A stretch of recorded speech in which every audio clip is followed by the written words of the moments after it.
One of the things that I often wonder about is this matter of narcissism, which is mentioned so much lately, it seems to me.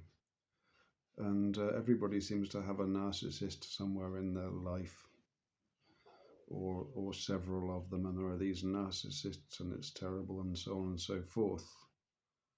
I'm not sure that the word is used properly or in any meaningful way. Of course, it's a Greek concept, is it not, originally? And I think the identification of narcissism is fairly new, sort of Freud, maybe a bit before Freud, that it became a recognized psychological type or illness. And I think it's very often confused with hubris. And from my understanding of narcissism, is very different from hubris. Narcissus, in the legend, he saw his reflection, did he not, in a pool, and was so enchanted with it that he realized that there was no love available from the reflection, as it were. He couldn't actually enter into a loving relationship, and so didn't drink or eat, and died of hunger, starvation, I suppose. That's very poignant. And sometimes when we think about a narcissist, we're thinking about somebody who's just annoying, somebody who's very self-centered and egotistical. And I would say that's more a hubristic description, such as we can find in the third book of Timothy, the third chapter of Timothy 2, rather,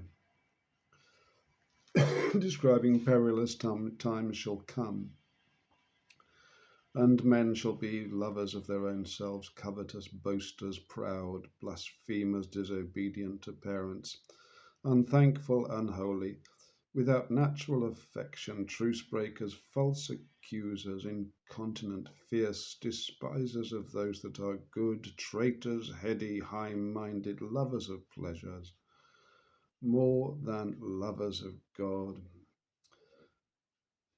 It goes on, doesn't it? It's quite a sobering thought. But to me, a narcissist is something slightly different to what is being described here. A narcissist is somebody who has, in interacting with the world, something has happened, something has fractured their relationship with the external world in childhood, and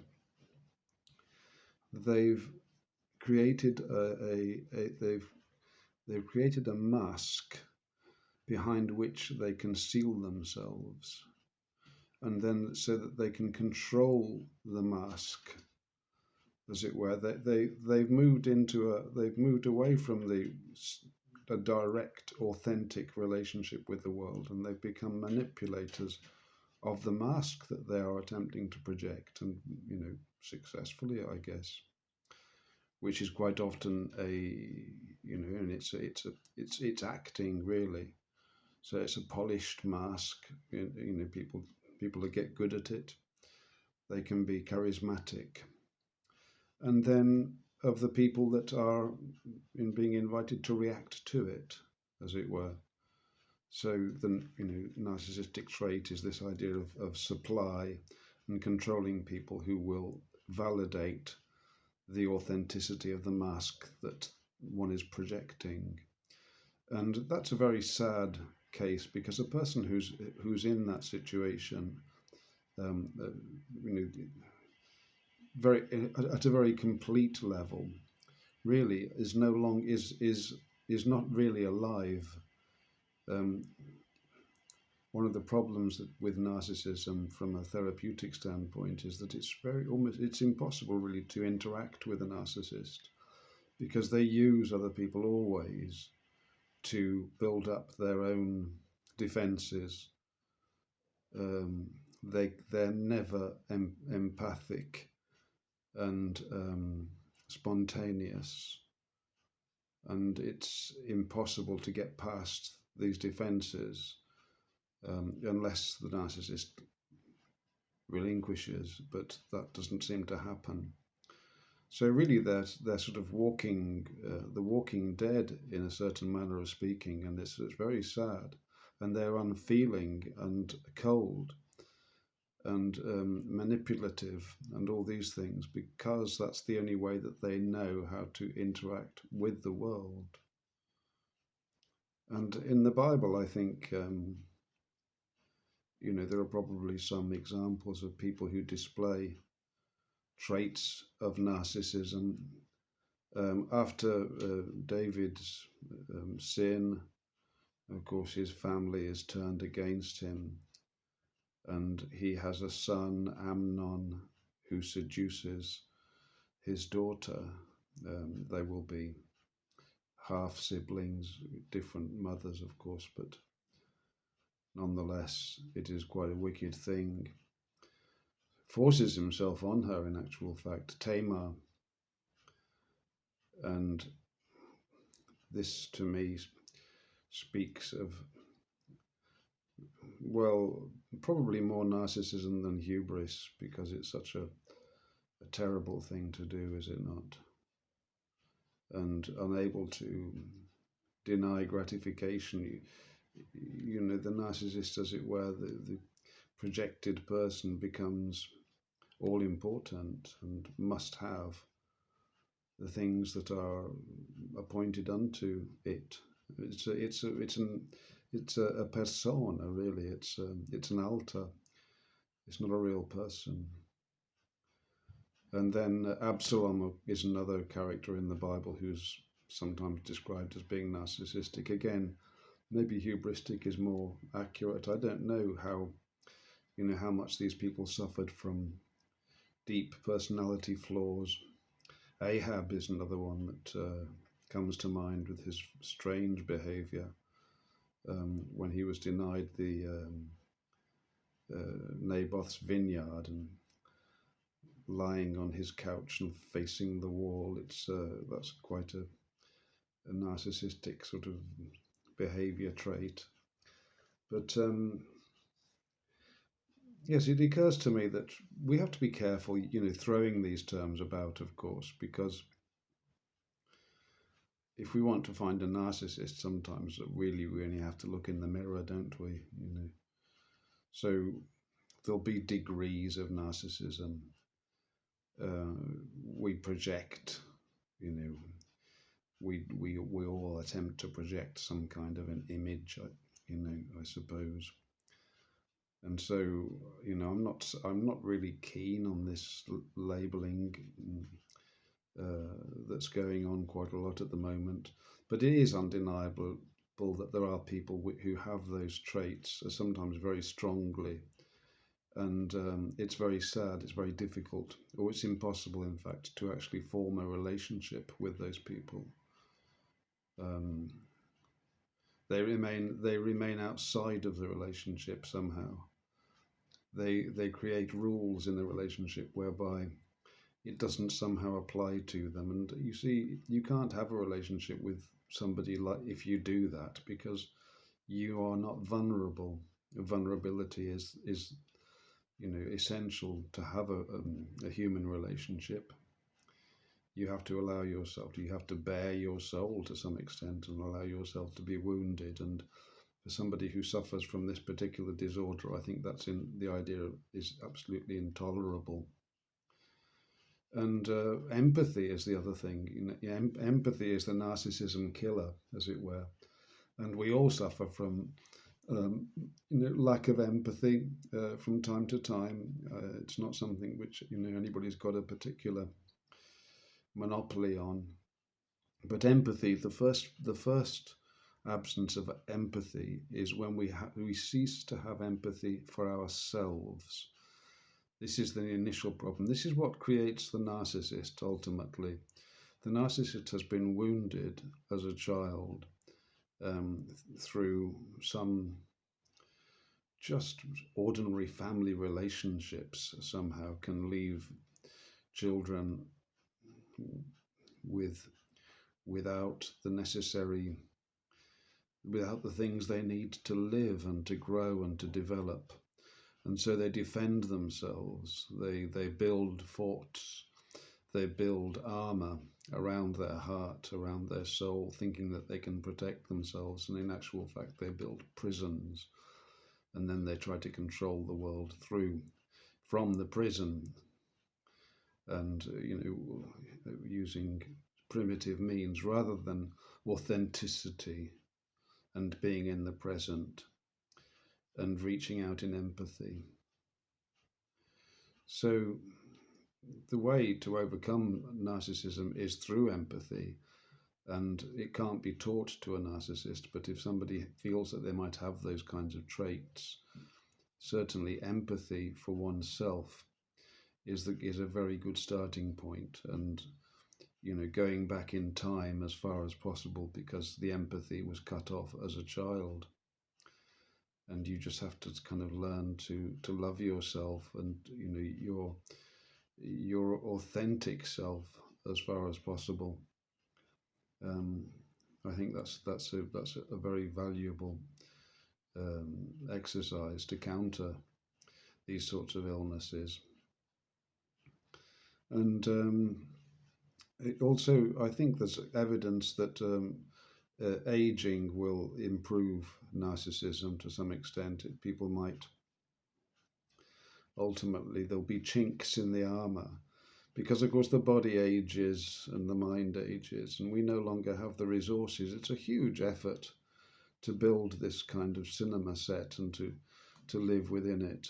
And so, perhaps somebody like Solomon had narcissistic traits. It would be reasonable to imagine it, would it not? As a son of David, of course, David's offspring were under a bit of a curse, weren't they, due to David's sin. And Solomon, certainly, he's a narcissist in the popular understanding of the term, in that he was seemed to have been very focused on his own needs and desires. If that's the popular, understanding of narcissism, isn't it? But I don't think it's quite the right one. But nonetheless, I think, he may well have been. And of course, he had an epiphany, didn't he, in his later life, when sadness came upon him and he saw the futility of everything that he'd done. And he turned away from God also. And then he wrote, some of the most beautiful parts of the Bible. God used his hand to write them. Yes, things like illness, the adversities of life can, they can be a reality check to somebody who's living in a constructed world, and perhaps we all are to some extent. To become authentic again, you just need to be thrust into the moment, don't you? And that can be done by illness. One of the main ways, people have serious illnesses, and they find it's a source of solace and psychological and spiritual growth as they meditate on things that are more spiritual and less worldly. So that does happen as well. So that's the question of narcissism. I just wanted to mention it. I think a study of the Bible and narcissism could be quite valuable. These traits, these illnesses, these psychological illnesses, and narcissism is one, of course, schizophrenia, borderline personality disorder is another one, post-traumatic stress disorder, all these things, which really, affect the way that we interact with the world. They are, from a biblical perspective, I think it's important to understand that they are spiritual illnesses. They are spiritual misalignments, as it were, or invasions of actually wicked spirits that have taken a hold of our natural God-given spirit, or natural is probably the wrong word, but the spirit of God that resides in us and that can be amplified through faith. But the more serious illnesses, schizophrenia and psychosis and these things, can be cured surprisingly by hardly anything. I mean, modern psychology, they've got nothing really apart from strong medication. But exorcism is very effective for these sorts of illnesses. It's very effective. Of course, again, it's not practiced, is it? Because nobody believes it. But I was very struck when I went to a talk one time, and there were some Australian researchers who were mentioning, and they were not religious; they were non-religious. They were doing work on some of these more extreme psychological disorders, mental illnesses, and they had, whether it was them or whether they were using a technique, and I just can't remember enough about it, but it was similar to exorcism, and they explained what they were doing, and it was like a sort of a ritual of exorcism, but there was no religious overtones. They were simply summoning the person, as it were, and getting them to externalize by speaking and calling out.